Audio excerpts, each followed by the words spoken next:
Feng शनशन को force नहीं करना चाहता था पैचअप के लिए। वो बस इतना चाहता था कि जब तक उसका ख्याल रखने वाला उसे कोई मिल ना जाए तब तक वो उस ब्लड ग्रुप के कार्ड से उसका नंबर ना हटाए, तब तक वो उसका गार्डियन बने रहना चाहता था। फिलहाल तो शनशन कुछ सोचने की या फिर फैसला लेने की हालत में नहीं थी। वो बस कुछ दिनों के लिए अपने होम टाउन जाना चाहती थी। फेंग को इससे कोई प्रॉब्लम नहीं थी। वो उसके जाने का बंदोबस्त करना चाहता है। अगले दिन लीशुआ शनशन के लिए एक बुके और अपने हाथों से सूप बना के लाती है। उस इंसिडेंट के बाद से दोनों में कोई बात नहीं हुई थी, तो शुरू में दोनों ही थोड़ा ऑकवर्ड फील कर रहे थे। शुरुआत शनशन ही करती है। वो उससे कहती है अगर वो यहाँ पे उससे माफ़ी मांगने के लिए आई है तो उसकी कोई ज़रूरत नहीं है, क्योंकि वो तो उसे बहुत पहले ही माफ़ कर चुकी थी। लीशुआ शनशन से बस उस इंसिडेंट की वजह से माफ़ी नहीं मांगना चाहती थी, बल्कि उसने तो शनशन को चोट पहुँचाने के लिए और भी बहुत कुछ किए थे। उसके लिए भी वो उससे माफ़ी मांगना चाहती थी। ऑफिस में जो र्यूमर्स फैले थे उसके और फेंग को लेके, इसके पीछे भी उसका ही हाथ था। शाओजिंग के जरिए पूरे ऑफिस में उसके बारे में उल्टा सीधा बात फैला के वो शनशन को बदनाम करने की कोशिश की थी। लीशुआ अपनी सारी गलती मान लेती है। उसके बातों से तो ऐसा ही लग रहा था कि वो इस बार अपने फीलिंग्स को लेके जेन्युइन थी। उसे सच में अपने किए पे शर्मिंदगी महसूस हो रही थी। शनशन थोड़ा मुस्कुरा के कहती है सच कहे तो अगर वो ऑफिस में ये सारी र्यूमर्स नहीं फैलाई होती तो किसी को उनके रिश्ते पर भरोसा ही नहीं होता।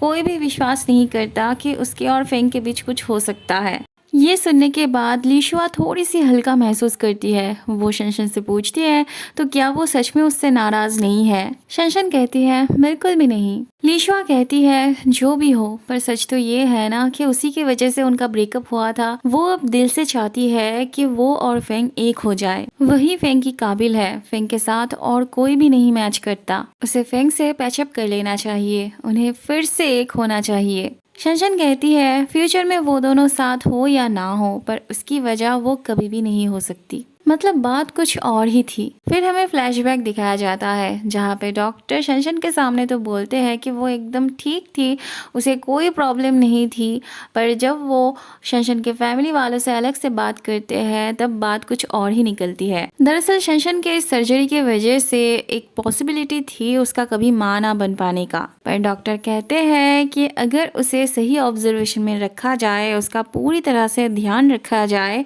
तो हाई पॉसिबिलिटी है कि वो माँ बन सकती है। पर प्रॉब्लम ये थी कि शनशन ने भी ये सब कुछ सुन लिया था। बाद में लियू फेंग से पूछती है कि अगर शनशन कभी माँ ना बन पाए तो क्या फिर भी वो उसका साथ देगा। फेंग तो नेगेटिव बातें सोचना ही नहीं चाहता था। डॉक्टर ने जब कहा था कि उसकी हाई पॉसिबिलिटी है माँ बनने की तो वो उसी पे विश्वास करना चाहता था। वो लियू को शनशन को इस बारे में बताने से मना कर देता है, पर क्या फायदा, शनशन ने तो ऑलरेडी सब कुछ सुन ही लिया होता है। अब इतने बड़े कमजोरी के साथ शनशन को फेंग के साथ रहने का कॉन्फिडेंस कहाँ से आता भला। तो उसके लिए यही ठीक लगा कि अगर वो फेंग से दूर दूर रहती तो एक दिन ना एक दिन फेंग जरूर उसे भूल जाता। फिर हमें प्रेजेंट वाला सीन दिखाया जाता है जहाँ पे शनशन अपने होम टाउन अपने घर पे थी। शनशन के मॉम को शनशन के प्रॉब्लम के बारे में किसी ने बताया नहीं था, पर उन्हें अंदाजा था कि ऐसा कुछ हो सकता है। शनशन अपनी कमजोरी को लेके बहुत ज्यादा डिप्रेस्ड थी, पर उसकी मॉम उसे समझाती है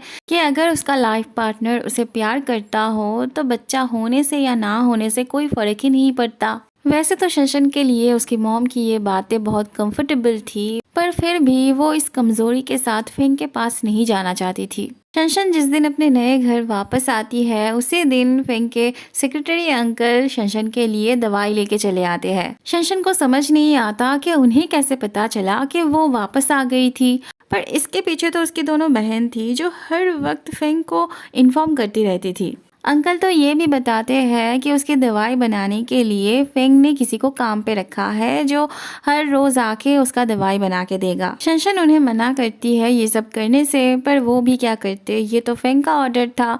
तब शनशन कहती है कोई बात नहीं, वो फेंग से अलग से बात कर लेगी इस बारे में। अगले दिन शाओजिंग अपने नए डिपार्टमेंट पे शिफ्ट होने जा रही थी। शनशन को बाकियों से पता चलता है कि उस दिन शाओजिंग उसे ब्लड देने गई थी और उसी के बदले उसने बॉस से मांगा होगा नया डिपार्टमेंट। शनशन को पता था कि शाओजिंग जितनी काबिल थी उससे वो आज नहीं तो कल नए डिपार्टमेंट पे शिफ्ट वैसे ही होती। इसके लिए उसे ब्लड देने की जरूरत नहीं थी, पर फिर भी उसने उसे ब्लड दिया। इसके लिए शनशन उसकी तरफ ग्रेटफुल थी। लंच टाइम पे फेंग की सेक्रेटरी शनशन को दवाई देके जाती है। थोड़ी देर बाद शनशन को फेंग के बहन का कॉल आता है। वो उसे बास्केटबॉल खेलने की जगह पे आने के लिए बोलती है क्योंकि यहाँ पे इन दोनों की तू मैं चल रही थी।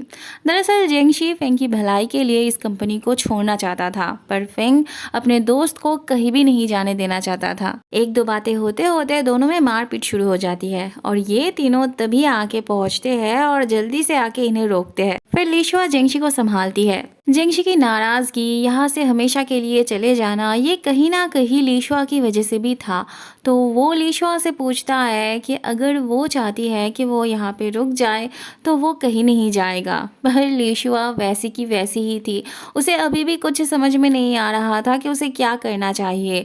वो अभी भी अपने फीलिंग्स को लेके श्योर नहीं थी। तो जेंगशी भी भला क्यों रुकता यहाँ। वहाँ फेंग की बहन शनशन को फेंग को संभालने के लिए छोड़ जाती है। शनशन को फेंग की बातों से पता चलता है कि फेंग अंदर से कितना अकेला था। वो भी जेंगशी की तरह केयर फ्री होके घूमना चाहता था, पर उसके ऊपर अपनी फैमिली बिजनेस की जिम्मेदारी थी। उसके दादाजी के जाने के बाद वो एक पल के लिए भी इससे दूर नहीं भाग पाया। वो चाह के भी इस जिम्मेदारी से मुंह नहीं फेर सकता था। शनशन को उसकी परेशानी, उसकी दुख समझ में आ रही थी, पर फिर भी उसके लिए अपनी कमजोरी ऊपर लग रही थी। फेंग उसके परिवार का इकलौता वारिस था, तो अगर वो फ्यूचर में अपना वारिस नहीं दे पाता तो इसके लिए वो अपने आप को कभी माफ नहीं कर पाती। पर उसके इस सोच से भी ज्यादा फेंग का प्यार उस पर भारी पड़ने लगती है। पहले तो उसे ये पता चलता है कि फेंग उसके साथ ना हो के भी उसके खाने पीने का पूरा ध्यान रखता था। फिर उसे ये भी पता चलता है कि फेंग हर रोज उसके पीछे पीछे उसे फॉलो करते हुए उसके इंस्टीट्यूट तक आता था। वो सोचती है कि अगर कोई इंसान उसकी कमजोरी के बारे में जानने के बाद भी उसका इतना ख्याल रखता हो तो क्या उसे भी उसकी फीलिंग्स की कदर नहीं करना चाहिए। वो फेंग के लिए डांसिंग क्लास ज्वाइन करती है। दवाई करवा होने के बावजूद वो उसे शिद्दत से पीती है क्योंकि उसे फेंग के लिए ठीक होना था। अगले दिन फेंग के जीजाजी शनशन को कॉल करके जेंगशी के यूएस जाने वाली बात बताते हैं। वो कहते हैं जेंगशी ने जाने की टिकट तो की है पर वापस आने की टिकट नहीं की। मतलब वो हमेशा के लिए जा रहा है और उसे बस लीशुआ ही रोक सकती है। पर उसका फोन भी नहीं लग रहा, तो क्या वो लीशुआ के पास जाके उसे कन्विंस कर सकती है। शनशन तभी लीशुआ को एयरपोर्ट ले जाने आती है, पर लीशुआ थी कि अभी भी वही जिद लेके बैठी थी। शी वॉज लाइक जेंगशी को जहाँ जाना है वो जाए, वो बच्चा थोड़ी ना है जो वो उसे रोकने जाएगी। उसे यूएस जाना है तो जाए, उसको वापस नहीं आना है तो ना आए, इसे उसको क्या। शनशन तब एक्साइटेड होके उससे कहती है वो कब अपने होश में आएगी। तो क्या वो जेंगशी को पसंद नहीं करती? क्या उसने तब झूठ कहा था कि वो जेंगशी को प्यार करती है, उसे पसंद करती है? लीशुआ तब कहती है नहीं, वो सच कह रही थी कि वो जेंगशी को पसंद करती है। शनशन कहती है अगर वो उसे सच में पसंद करती है तो ये बात उसे अपने दिल में दबा के नहीं रखना चाहिए, उसे जेंगशी को बताना चाहिए।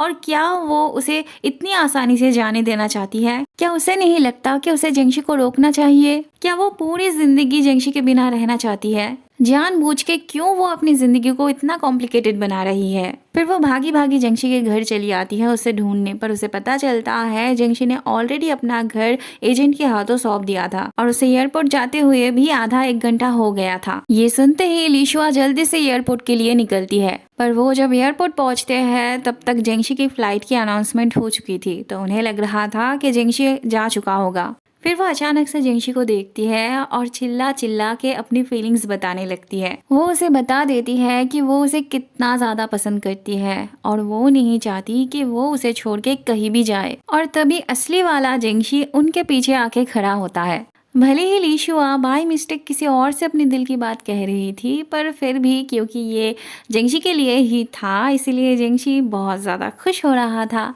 फिर जब ये बंदा पीछे मुड़ के देखता है तब इन दोनों की होश उड़ जाती है। इसके बाद लीशुआ अपना सारा होप छोड़ देती है, पर तभी जेंगशी उसे पीछे से बुलाता है। लीशुआ उसे देख के दौड़ के जाके उसे हक करती है। दोनों को ही लगा था कि उन्होंने एक दूसरे को खो दिया, पर आखिर में तो वही होता है जो भगवान चाहते हैं। फिर दोनों ही सबसे पहले फेंग को सरप्राइज देने चले आते हैं। उनको एक साथ देख के फेंग बहुत खुश होता है। फेंग को पता चलता है कि ये सब कुछ पॉसिबल हुआ था बस शनशन की वजह से।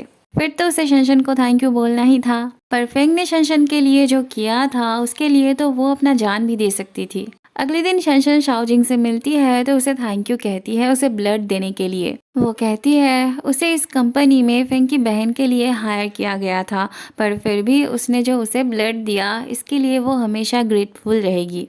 पर शाओजिंग कहती है उसे बस फेंग की बहन के लिए हायर नहीं किया गया था बल्कि उसके लिए भी हायर किया गया था। ये सुन के तो शनशन के होश उड़ जाते हैं।